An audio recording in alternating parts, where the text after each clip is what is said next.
Hello student, welcome to my channel IT park. आज हम लोग जावा के इस वीडियो लेक्चर में कंडीशनल स्टेटमेंट के बारे में पढ़ेंगे। स्टूडेंट, मैंने आपको इससे पहले वाले लेक्चर में इफ़ और इफ़ एल्स स्टेटमेंट पढ़ाया था, जहाँ पे मैंने आपको बताया था कि जो इफ़ स्टेटमेंट होता है वह एक बार में एक कंडीशन को चेक करता है। वहीं जब इफ़ एल्स का यूज़ करते हैं तो इफ़ एल्स एक से ज़्यादा कंडीशन को एक बार में चेक करता है, यानी दो ऑप्शन परफॉर्म करता है। जब हमें प्रोग्रामिंग में कभी ऐसी ज़रूरत हो कि हमें दो से ज़्यादा ऑप्शन परफॉर्म कराने हो, यानी हमारे पास दो से ज़्यादा कंडीशन हो, तब हम लोग मल्टी कंडीशनल इफ एल्स के पास जाते हैं। मल्टी कंडीशनल इफ एल्स को इफ एल्स लैडर भी कहते हैं। उसका सिंटैक्स जो मैं यहाँ पे दिख रहा है, उसका सिंटैक्स कुछ इस तरीके से होता है। इफ़ कंडीशन फिर स्टेटमेंट फिर इल्स, इल्स के बाद फिर इफ़ कंडीशन स्टेटमेंट, फिर इस इफ़ के बाद यहाँ पे इल्स, फिर इफ़ स्टेटमेंट इल्स स्टेटमेंट।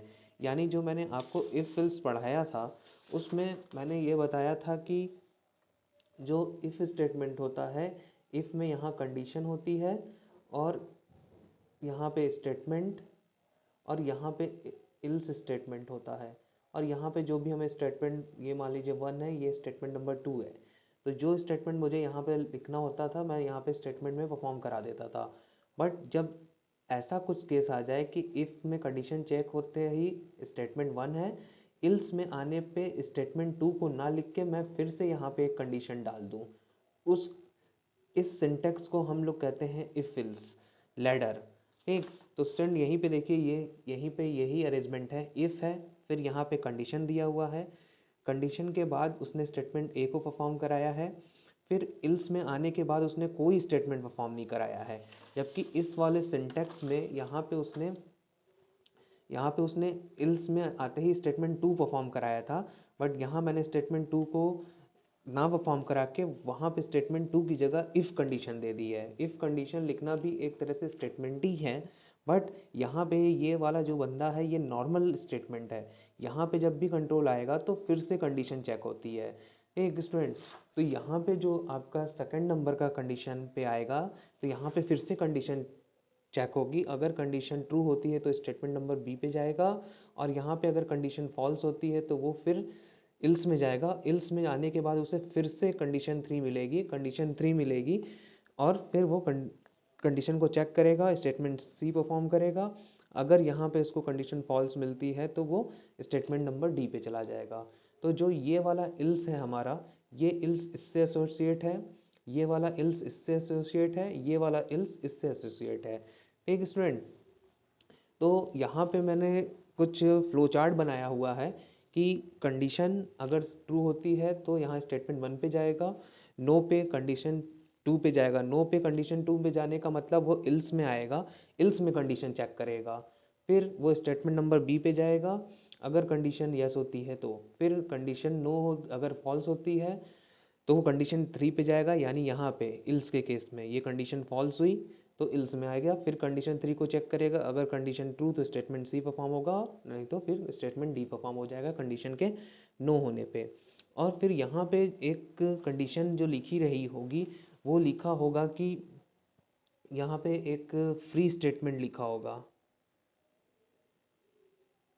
एक जो फ्री स्टेटमेंट होगा वो स्टेटमेंट 1 के परफॉर्म होने के बाद भी फ्री स्टेटमेंट परफॉर्म होगा, स्टेटमेंट बी के बाद भी परफॉर्म होने के बाद भी फ्री स्टेटमेंट परफॉर्म होगा, स्टेटमेंट सी के परफॉर्म होने के बाद भी फ्री स्टेटमेंट परफॉर्म होगा। तो स्टूडेंट, चलिए हम लोग एक छोटा सा एग्जांपल लेके इसके सिंटैक्स को और अच्छी तरह से समझते हैं और देखते हैं कि इसकी कंट्रोलिंग कैसे काम कर रही है। सो स्टूडेंट, मैंने यहाँ पे एक छोटा सा एग्जांपल लिया है जो कि दो नंबर को चेक कर रहा है कि दो नंबर में से कौन सा नंबर बड़ा है। तो आप ये चीज़ इफ इल्स से बड़ी इजी तरीके से कर सकते हैं, इफ से भी कर सकते हैं, बट मैंने इसको सिंटैक्स को समझाने के लिए इसको इफ इल्स लैडर के फॉर्म में ब्रेक किया है। तो यहाँ पे देखिए, ए और बी में मेरे पास दो नंबर हैं। यहाँ पे मैं पहली कंडीशन चेक कर रहा हूँ, if A is greater than B, तो मैंने एसओपी डाल दिया है फर्स्ट नंबर इज़ ग्रेटर। ठीक, अगर ये condition A is greater than B fails होती है तो मेरा इल्स में आएगा।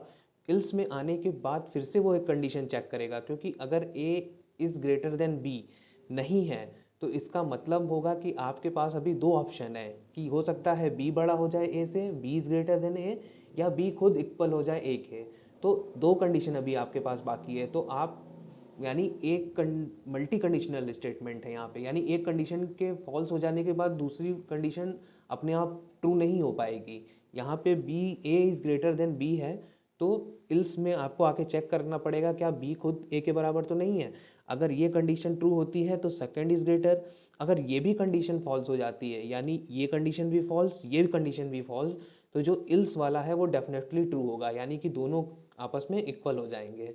और जो मैंने एसओपी फ्री स्टेटमेंट लिखा है वो ऊपर के किसी भी इफ इल्स से उस फ्री स्टेटमेंट का कोई मतलब नहीं रहने वाला।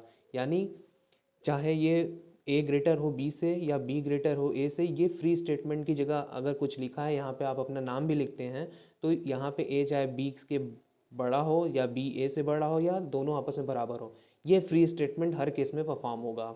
और स्टूडेंट एक चीज़ यहाँ पे ध्यान देने वाली बात है कि ये जो स्टेटमेंट नंबर डी लिखा हुआ है यहाँ पे, वो स्टेटमेंट नंबर डी तभी परफॉर्म होता है जब सारी कंडीशन हमारी फॉल्स हो जाती हैं। यानी जब ऊपर की तीनों कंडीशन हमारी फॉल्स होगी तभी हमारा स्टेटमेंट डी परफॉर्म करेगा। तो आइए स्टूडेंट एक केस देख लेते हैं जिससे आपको इस इफ एल्स लैडर की का कंट्रोलिंग और अच्छे तरीके से समझ में आ जाएगा। तो आइए देखते हैं उस केस स्टडी। सो स्टूडेंट यहाँ पे मैंने एक सिंटेक्स लिखा है, इफ़ कंडीशन फिर स्टेटमेंट वन इल्स, इल्स में आके मैंने फिर से एक कंडीशन लिखी है, फिर स्टेटमेंट नंबर टू दिया है, फिर इल्स में आके मैंने फिर से कंडीशन थ्री लिखी है, स्टेटमेंट नंबर थ्री, और ये इल्स दिया है स्टेटमेंट नंबर फोर, और ये फ्री स्टेटमेंट लिखा है। यानी इस स्टेटमेंट को किस ऊपर वाले किसी भी इफ इल्स से कोई मतलब नहीं रहेगा। तो स्टूडेंट हम लोग देख लेते हैं पहली कंडीशन यहाँ पे, कि हम मान लेते हैं कि मेरी पहली कंडीशन ट्रू है और सेकंड कंडीशन और थर्ड कंडीशन फॉल्स है। तो देखते हैं कि पहली कंडीशन अगर ट्रू है तो उस केस में क्या होता है। अगर मेरे पास पहली कंडीशन ट्रू हो गई तो इफ़ में जाएगा, कंडीशन चेक करेगा, तो कंडीशन अगर ट्रू हो जाती है तो स्टेटमेंट नंबर वन परफॉर्म करेगा, फिर वो इल्स में इंटर ही नहीं मारेगा। और इल्स में इंटर नहीं मारेगा तो नीचे वाला जो भी लिखा होगा यानी स्टेटमेंट नंबर फोर तक, ये यहाँ तक कुछ भी परफॉर्म नहीं करेगा। तो यहाँ पे देखिए आउटपुट क्या आएगा, स्टेटमेंट नंबर वन और ये फ्री स्टेटमेंट, मैंने इसको ये लिखा हुआ है, ये फ्री स्टेटमेंट है एफ एस का मतलब। ठीक, फिर मैं यहाँ पे ले लेता हूँ केस की, मान लीजिए मेरी पहली कंडीशन फॉल्स हो जाती है, सेकंड ट्रू है और थर्ड कंडीशन फॉल्स है। तो यहाँ पे चलते हैं, मेरी पहली कंडीशन फॉल्स है, पहली कंडीशन फॉल्स, तो स्टेटमेंट नंबर वन परफॉर्म नहीं होगा, इल्स में मेरा कंट्रोल जाएगा। इल्स में कंट्रोल जाने के बाद अगर मुझे यहाँ कंडीशन टू चेक किया मैंने तो हमें ट्रू मिल गई। अगर कंडीशन टू ट्रू है तो स्टेटमेंट नंबर टू परफॉर्म करेगा और इल्स में जाएगा नहीं। इल्स में नहीं जाएगा तो स्टेटमेंट नंबर फोर तक वो क्या करेगा, इस पूरे सिंटेक्स को यहाँ तक स्किप कर देगा। तो जो मेरा आउटपुट आ जाएगा वो स्टेटमेंट नंबर टू और फ्री स्टेटमेंट। फिर मैंने एक कंडीशन लिया है कि कंडीशन वन, कंडीशन टू और कंडीशन थ्री जो है मेरी ट्रू है, ये आगे की दोनों कंडीशन फॉल्स है। तो यहाँ पे गए, पहली कंडीशन उसको फॉल्स मिली, तो स्टेटमेंट नंबर वन पे गए तो यहाँ उसको पहली कंडीशन फॉल्स मिली, तो स्टेटमेंट नंबर वन परफॉर्म नहीं करेगा, इल्स में चला जाएगा। फिर यहाँ उसने कंडीशन को चेक किया, उसको फिर से कंडीशन फॉल्स मिल गई, स्टेटमेंट टू परफॉर्म नहीं करेगा, इल्स में चला जाएगा। इल्स में आया तो उसको कंडीशन नंबर थ्री ट्रू मिली, तो स्टेटमेंट थ्री परफॉर्म कर दिया उसने, स्टेटमेंट नंबर थ्री परफॉर्म हो गया। स्टेटमेंट नंबर थ्री परफॉर्म हो गया तो इल्स में वो आएगा नहीं, इल्स से एसोसिएट कौन है, स्टेटमेंट नंबर फोर, और ये फ्री स्टेटमेंट परफॉर्म हो जाएगा। ठीक, फिर एक केस मैंने देता हूँ कि मान लीजिए मेरी तीनों कंडीशन फॉल्स है। तीनों कंडीशन फॉल्स हो जाने के केस में क्या होगा कि यहाँ पे भी कंडीशन वो चेक करेगा, फॉल्स, इल्स में आएगा। यहाँ कंडीशन चेक किया, फॉल्स, फिर इल्स में आएगा, यहाँ कंडीशन चेक किया, वो भी फॉल्स, और फॉल्स चल हो गया तो इल्स में आ जाएगा, तो स्टेटमेंट नंबर फोर। तो अभी मैंने आपको बताया जो ये लास्ट में इल्स में लिखा रहता है स्टेटमेंट, जो वो तभी परफॉर्म होता है जब ऊपर की सारी कंडीशन फॉल्स हो जाए। तो देखिए यहाँ पे स्टेटमेंट नंबर फोर और फ्री स्टेटमेंट आया हुआ है, फ्री स्टेटमेंट हर केस में आएगा। फिर मैं एक केस ले लेता हूँ जिसमें कि मैंने तीनों को ट्रू दिया हुआ है, तीनों कंडीशन अगर ट्रू होगी तो उसको पहली कंडीशन उसको ट्रू मिल गई, तो पहली कंडीशन अगर उसको ट्रू मिल जाती है तो उस सिनेरियो में वो स्टेटमेंट नंबर वन परफॉर्म करेगा, उसके बाद वो इल्स में आएगा ही नहीं, यानी इल्स से लेके स्टेटमेंट नंबर फोर तक के पार्ट को वो स्किप कर देगा और स्टेटमेंट नंबर फ्री परफॉर्म करेगा। तो देखिए स्टेटमेंट नंबर 1 और स्टेटमेंट प्री स्टेटमेंट उसने परफॉर्म किया हुआ है। फिर हम लोग एक केस ले लेते हैं जहाँ पे मैंने पहली कंडीशन को फॉल्स रखा है और बाकी दो कंडीशन को ट्रू रखा है। तो यहाँ पे देखिए फ्रेंड, पहली कंडीशन अगर फॉल्स हो गई, तो पहली अगर कंडीशन फॉल्स हो गई तो ये क्या करेगा कि स्टेटमेंट नंबर 1 पे आएगा नहीं, सीधे इल्स में चला जाएगा। और इल्स में जाने के बाद क्या होगा, कंडीशन 2 जो है ट्रू मिल गई है, ट्रू मिलने के लिए मिल जाने पर वो स्टेटमेंट नंबर 2 को परफॉर्म कर देगा और इल्स पार्ट में वो आएगा नहीं। इल्स पार्ट में नहीं आएगा तो यहाँ से लेकर यहाँ तक का जो स्टेटमेंट है वो परफॉर्म नहीं होगा, फिर वो सीधे फ्री स्टेटमेंट पे चला जाएगा और फ्री स्टेटमेंट के बाद जो भी लिखा होगा प्रोग्राम में वो परफॉर्म करेगा। तो देखिए यहाँ स्टेटमेंट नंबर 2 और फ्री स्टेटमेंट लिखा है।